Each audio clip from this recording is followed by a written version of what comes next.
Ça me fait plaisir d'être ici aujourd'hui. Donc, je vais vous parler naturellement de technologie et de planification financière, mais c'est sûr qu'en tant que PDG d'un institut de formation, il faut que je vous parle de ça du point de vue du développement des compétences. C'est certain. L'Institut de planification financière, qui nous sommes l'Institut de formation en planification financière. Notre mission, c'est vraiment d'agir en tant que leader du développement, mais aussi de la promotion de la planification financière et de s'assurer que les professionnels des services financiers ont les savoirs, les savoir-faire et le savoir-être pour être en mesure de contribuer au mieux-être financier des gens, des familles, des collectivités. C'est à ça que notre équipe s'affaire comme telle. Technologie et planification financière, il y a différents types d'enjeux. Il y a des enjeux qui sont très similaires à tous les autres types de représentants ou de professions dont on parle aujourd'hui. Tout ce qui est l'éthique, responsabilité professionnelle, propriété intellectuelle. Fait que je n'irai pas là-dessus. Je vais vraiment aller sur deux types d'enjeux qui, selon moi, sont très particuliers à la pratique et au développement de la planification financière. Des enjeux liés à ce qu'est la planification financière et vous me permettrez pour quelques minutes de vous donner justement le point de vue et vous expliquer ce qu'est la planification financière et aussi des enjeux liés à l'accès à la planification financière comme telle. Et peut-être que la technologie est une réponse et peut-être pas. Parce que je fais beaucoup de choses dans la vie, mais je veux juste ouvrir une parenthèse parce que c'est d'actualité. Peut-être que vous avez vu ce matin dans la presse une lettre ouverte d'André Huberdeau, qui est le président de la Fondation québécoise pour l'alphabétisation. Je suis une administratrice de la Fondation et vraiment, au Québec, c'est l'éléphant dans la pièce. On ne parle pas du niveau de l'alphabétisation de notre société qui est très, très, très bas. Et pour moi, ça a un lien avec justement, on parle des consommateurs, d'utiliser, de comprendre les professionnels. C'est un lien très important, puis malheureusement, on n'en parle pas. J'en parle même pas dans ma présentation comme telle. J'ai juste ouvert la parenthèse, je vais la refermer, mais il y a des enjeux liés à l'accès. C'est quoi la planification financière? Si je vous demande à chacun d'entre vous, on va probablement avoir plein de définitions différentes et vous avez fort probablement tous raison quand on met ça ensemble. Mais la première particularité, c'est que c'est un service, la planification financière. Peut-être que certains vont dire le produit, c'est le plan financier. Mais comme tel, les planificateurs financiers, ce à quoi on les forme, c'est à rendre un service. Un service qui se décline dans un processus que j'ai résumé pour le mettre en 3 étapes, mais il y a plusieurs étapes. Le premier qui est d'évaluer effectivement la situation actuelle du client, d'où on part, le point A, de regarder ses objectifs, et objectifs qui peuvent être très variés. Hein. Ça peut aller de financer les études de mes enfants, acheter une maison, partir en affaires, préparer ma retraite, aller vivre dans un autre pays. Il y a une multitude d'objectifs. Et d'établir, dans le fond, en collaboration avec les clients, les stratégies les mieux appropriées pour atteindre son objectif. Donc, les 2 premières étapes, on est beaucoup d'en faire des projections.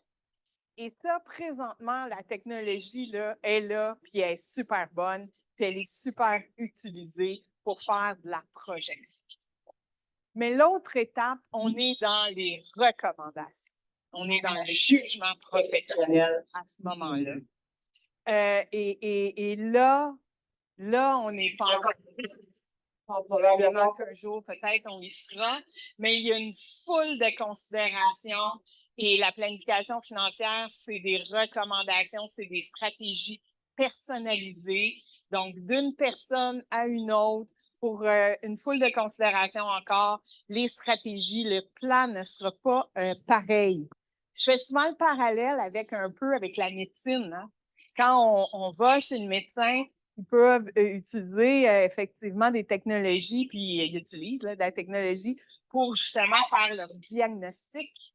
Mais quand vient le temps de parler du traitement avec le patient, mais là, il va avoir toute une discussion sur c'est quoi le meilleur traitement. Puis le patient, lui, il est prêt à s'embarquer dans quoi aussi. Et c'est la même chose au niveau des finances comme telles.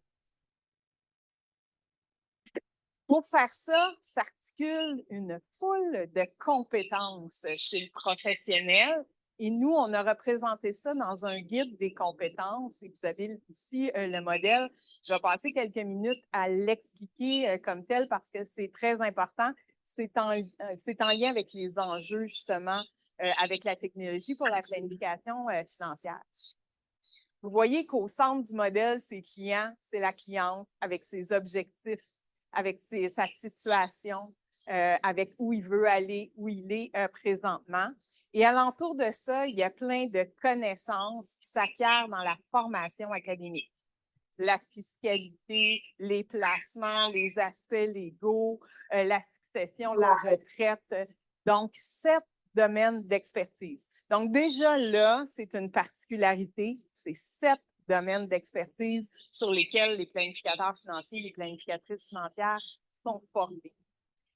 Mais l'autre niveau de complexité, c'est le cercle orange, la compétence de vision globale. C'est comment le planificateur financier va venir intégrer tout ça.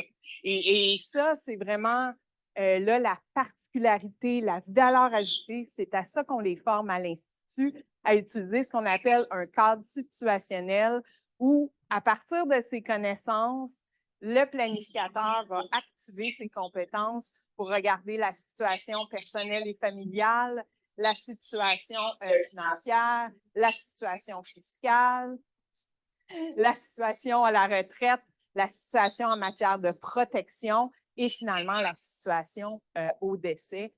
C'est vraiment là. Et là, on est dans un niveau de complexité vraiment supérieur.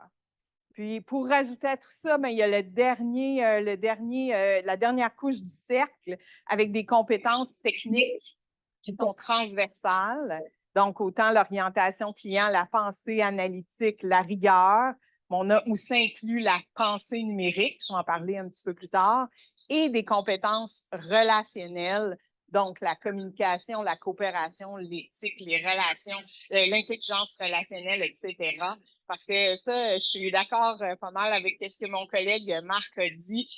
Vraiment, il y a un aspect humain dans le conseil qui, en tout cas, présentement, je pense pas qu'il y a un niveau d'acceptabilité sociale, si je pourrais dire ça comme ça, d'accepter de se faire totalement conseiller, surtout avec un niveau de complexité comme ça, totalement par une intelligence artificielle. Les enjeux liés à l'accès. Pourquoi ça nous préoccupe? Parce qu'on sait très bien que la planification financière, ça a définitivement un impact dans la vie des gens. On a une étude qui a été faite par l'Institut pour la résilience financière du Canada qui a développé son modèle et qui fait son analyse au moins une fois par année depuis 2017. Et on a travaillé avec eux pour avoir des données, parce que bien franchement, en tant que promoteur de la planification financière, on se doute bien qu'il y avait un lien entre être accompagné par un planificateur financier puis sa santé financière. Mais les données de l'Institut sont venues le confirmer. Les gens qui travaillent avec un planificateur financier, qui sont accompagnés, sont financièrement résilients. Et comment l'Institut définit la résilience financière? C'est vraiment la capacité à faire face aux aléas de la vie, aux coûts de la vie qui ne sont pas sous notre contrôle. La récession, l'inflation, là, c'est pas sous notre contrôle à nous. La maladie, perdre son emploi, c'est souvent pas sous notre contrôle à nous. Mais on est capable de faire face quand on a justement le comportement de planifier et qu'on est bien accompagné. Une des réponses qu'on a eues à ça avec notre partenaire canadien, FP Canada, on a mis sur pied en 2022 un groupe de travail qui s'appelle FinTelect. où on a regroupé une quarantaine d'experts de divers horizons, beaucoup de personnes du monde académique, du monde des technologies, des praticiens, le régulateur, et on a eu plusieurs discussions parce que les impacts de la technologie, c'est très, très large. Là, on voulait comme arriver justement à converger vers quels sont les grands enjeux, les grandes problématiques qu'on va travailler et qu'on devrait travailler. Et on est arrivé aux trois suivants. Le premier, en lien avec l'accès. Donc, il n'y a pas assez de planificateurs financiers au Canada présentement pour desservir l'ensemble de la population canadienne. Il y en a 5 000 au Québec. Il y en a à peu près 20 000 dans le reste du Canada. Donc, sur la population active, là, il n'y en a pas assez. C'est très, très rapidement, on voit, on peut faire le calcul. Donc, est-ce que la technologie devrait et pourrait être une réponse à l'accès aux services de planification financière? On veut définitivement explorer tout ça. Et on croit sincèrement aussi qu'on a un rôle à jouer. De plus en plus, on a des discussions avec les fournisseurs de plateformes au niveau des technologies en planification financière pour développer un code d'éthique, justement, sur comment développer les SIA.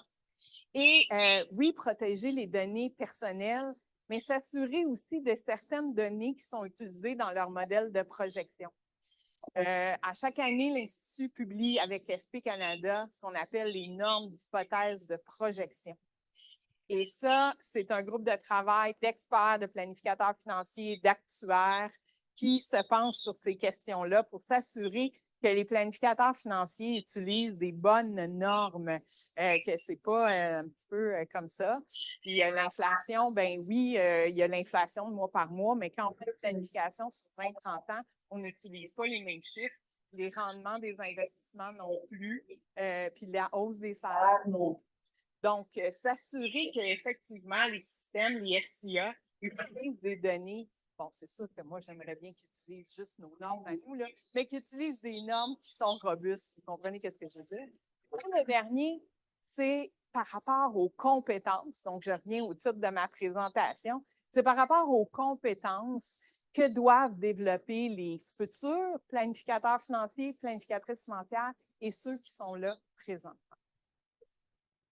Je reviens à mon modèle de compétences. Comme je vous disais, on a introduit la pensée numérique et les compétences relationnelles.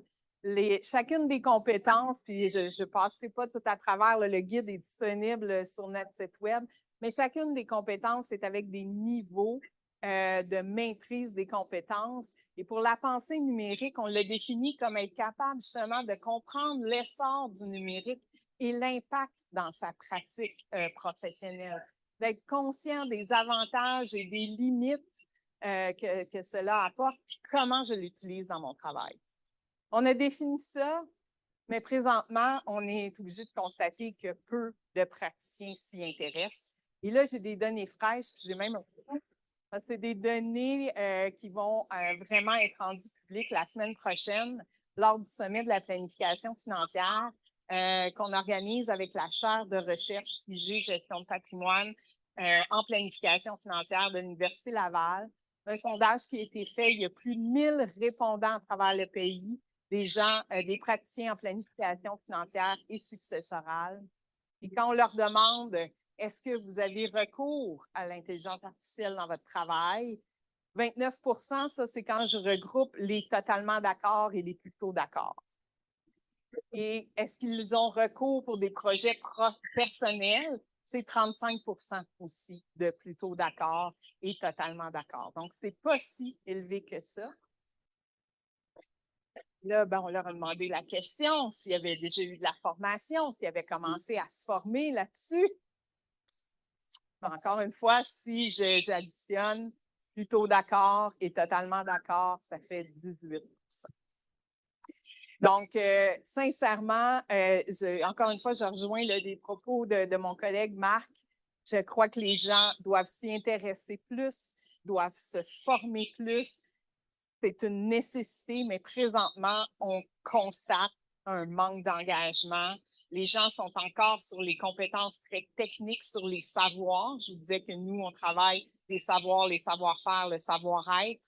On est toujours sur le savoir, beaucoup, beaucoup, beaucoup sur la fiscalité, sur les finances, puis les aspects légaux, puis tout ça, alors qu'on est moins sur la pensée numérique et on est moins sur les compétences relationnelles qui vont faire la différence auprès de notre client.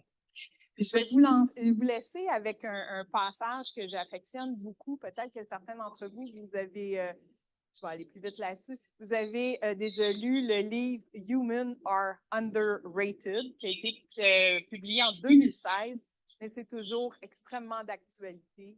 Et ce que l'auteur nous dit, c'est en conséquence, la signification de ce qu'est une excellente performance a changé.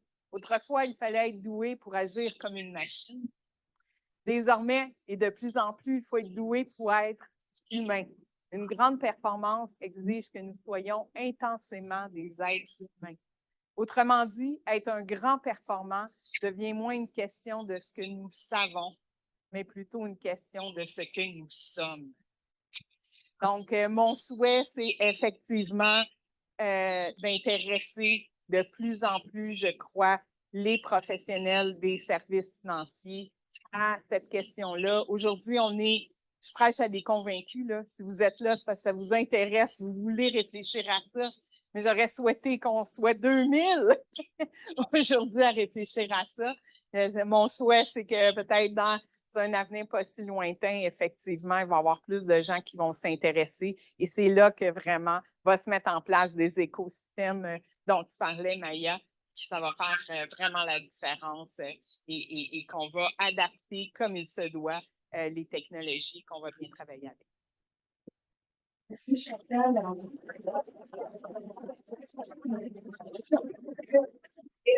Promis qu'on va devenir de...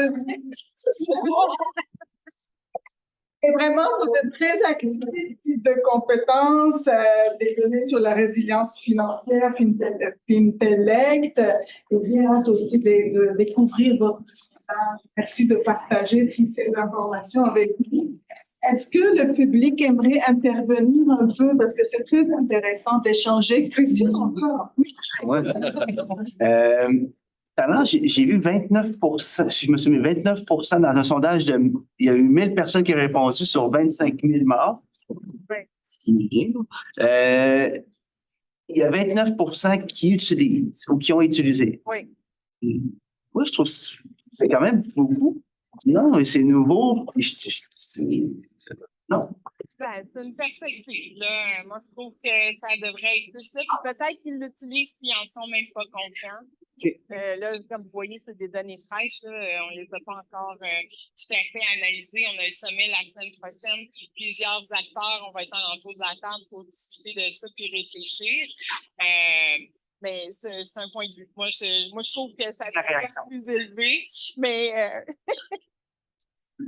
dans ces 29%-là, quels outils, justement, avez-vous une idée de ce qu'on employait? Oui, il y a toutes sortes de choses. Il y a beaucoup d'outils, comme je vous disais, pour faire des projections. Là, beaucoup utilisent une plateforme, mon collègue François, c'est quoi, c'est Conquest? Conquest, exactement. C'est ça. Donc, qui a recours à l'intelligence artificielle. Certains utilisent l'intelligence l'IA génératif, là, tous ceux qu'on connaît effectivement déjà aussi pour faire leur travail. Certains, c'est leur institution financière qui ont commencé à développer des IA génératifs fermés dans leurs institutions. Il est possible que même certains répondants n'aient pas identifié ces derniers outils-là comme étant de l'intelligence artificielle? C'est ça. Quand je dis peut-être qu'ils l'utilisent, ils ne savent même pas. C'est certain, si tu demandes de qui est Chantal Lamoureux, sur Google, il te donne un paragraphe là, au-dessus. Là. C'est construit par l'intelligence artificielle. Oui. C'est dans la quotidienneté, on est là-dedans déjà. Mais c'est l'opacité, le fait qu'on ne sait pas. Oui, effectivement. Une question sur les 18% des personnes qui se sont formées. Oui. 18% des 29%, 18% du total. 18% du total. Okay. Ça veut dire que sur les 29%, il y a 2/3 qui sont formés à l'IA avant de se former. Oui, mais très souvent aussi, hein, les gens comme ça se lancent. Il y a une question en ligne qui demande, et le 35%, c'est quoi? Je répète la question qui est Oui, le 35 c'est les gens qui ont répondu totalement d'accord ou plutôt d'accord à l'énoncé. J'utilise l'intelligence artificielle dans mes projets personnels. C'est 28 au travail et 35 dans les projets personnels. Donc, peut-être que certains utilisent chat pour savoir la meilleure recette de bœuf ou million. Merci beaucoup. Belle-mère. C'est celle de votre belle-mère.